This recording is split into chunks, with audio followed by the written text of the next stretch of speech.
Comment gérer une vie de couple? Gérer une vie de couple épanouie repose sur une communication ouverte, le respect mutuel et la création de temps de qualité. Il est essentiel de partager les tâches, de gérer les conflits constructivement et de maintenir une intimité régulière. Cultiver la complicité à travers des projets communs et des rituels permet de renforcer la relation sur le long terme. Parler ouvertement de ses doutes et sentiments, écouter activement et se mettre à la place de l'autre. Exprimez vos besoins sans blâmer. Planifiez régulièrement des moments à deux, sorties, discussions, rituels, pour se reconnecter au-delà de la routine quotidienne. Ne pas fuir les désaccords, mais les affronter de manière constructive, en se concentrant sur les solutions plutôt que sur le blâme. Vous voyez, répartir équitablement les responsabilités domestiques pour éviter le déséquilibre et la charge mentale. Maintenir des activités individuelles et voir ses amis pour préserver son jardin secret, ce qui enrichit le couple. Se soutenir mutuellement dans les projets et exprimer de la reconnaissance pour les petites attentions. Il est bon de savoir comment renforcer les liens dans votre couple. Abonne-toi à ce compte pour recevoir les prochaines éditions de Bon à savoir.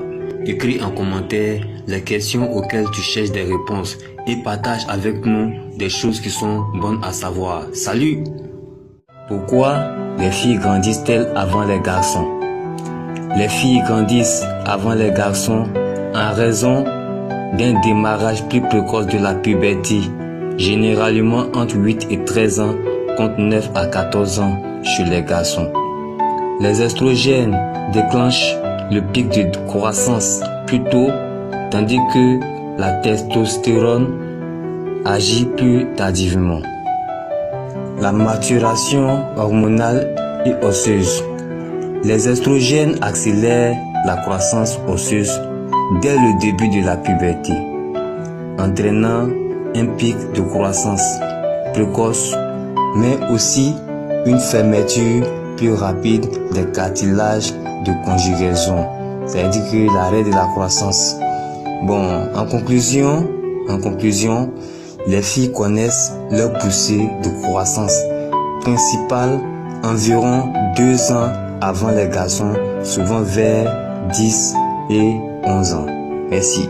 Abonne-toi à ce compte pour recevoir les prochaines éditions de Bon à savoir.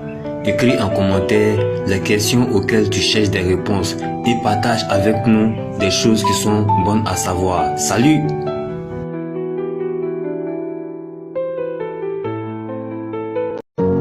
À quel âge une fille arrête-t-elle de grandir? Chez les filles, la croissance s'arrête généralement entre 14 et 16 ans, peu de temps après l'apparition des règles, bien qu'elles puissent se poursuivre plus lentement jusqu'à 17 ou 18 ans. La fin de la puberté marque la fermeture des cartilages de conjugaison et la taille définitive est souvent atteinte environ 2 ans après les premières règles, avec une prise moyenne de 7 à 10 cm supplémentaires après cet événement.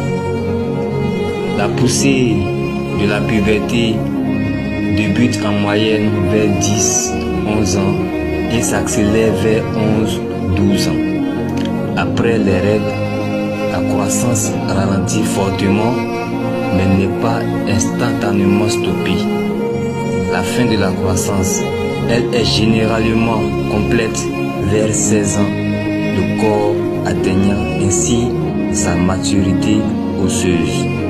Alors, nota bene, des facteurs génétiques, nutritionnels et environnementaux influence se taraient, certaines filles grandissant légèrement plus tardivement. Abonne-toi à ce compte pour recevoir les prochaines éditions de Bon à savoir. Écris en commentaire les questions auxquelles tu cherches des réponses et partage avec nous des choses qui sont bonnes à savoir. Salut! Chers amis, à quel âge commence-t-on à vieillir? Je vous dirais que le vieillissement biologique commence de la manière insidieuse dès la fin de la vingtaine, autour de 25-30 ans, avec une baisse de l'efficacité de certains organes. La science identifie cependant deux coups de vieux, majeurs à 44 ans et 60 ans, où les molécules du corps changent rapidement, affectant métabolisme et immunité. Voici les points clés sur le vieillissement. Premier signe, 25-30 ans. Là, il y a eu une baisse d'efficacité des organes. Le deuxième signe, vieillissement biologique entre 44 et 60 ans. Des études montrent que le vieillissement ne se fait pas de manière linéaire.